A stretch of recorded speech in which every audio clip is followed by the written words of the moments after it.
Alright, we're bending a lingual arch. So I'm starting with 036 stainless steel wire. And I've been doing my best to get this in the film, but I'm going to find the center of the wire and make a gentle arch to start with, just with my fingers. So I hold the middle of the wire and the ends of the wire with my fingers, kind of do a gentle bend. You can hold your fingers in the middle to kind of brace it to maintain a wider arch if you need to. But basically, that's how you begin, especially when you have more of an ideal arch. When you're beginning, like in this case where you can see the teeth aren't janky, everything's all nice and lined up. There aren't going to be bends that you need to be careful about from the laterals and the centrals. Okay. So I'm keeping this centered again.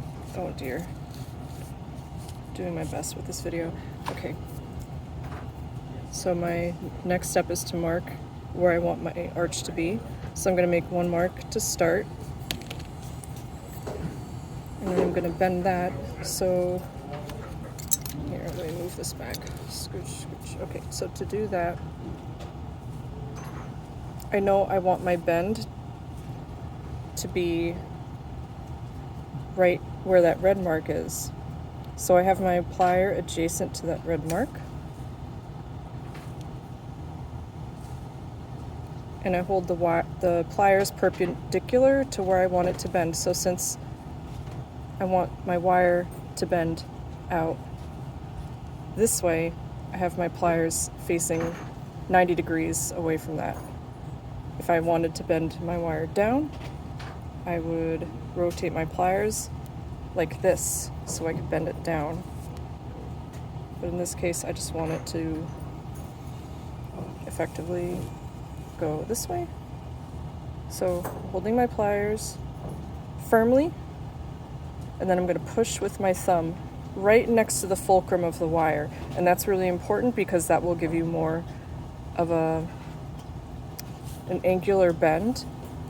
Contrary-wise, I'm just going to grab another wire to show a difference. If you hold your wire with your pliers here and you move your finger away from the fulcrum, what you end up getting is a more rounded bend. You can see here, it's not as angular as this one. So we're going to use this one here because I want that precision. Right, so now that I have this before finessing this side, I'm going to move on to this. And I'm just going to eyeball right about where I want my wire to bend. And for a lingual arch, you want to have your wire touching from the lateral to the lateral, end to end. So you don't want to have your arch wire coming off the tooth like this. You want it scooted to maximize contact with the crown as much as possible.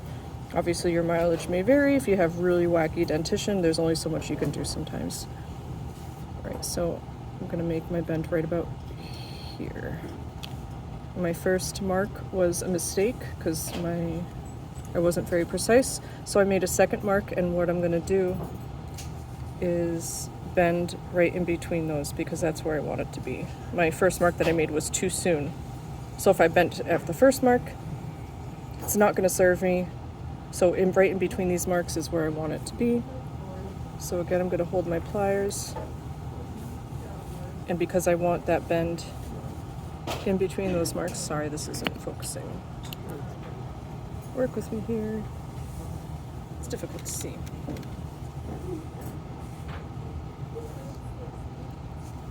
But because I want it between those bends, I'm holding my pliers as the fulcrum right on that first bend. And this will ensure that it bends where I want it to be,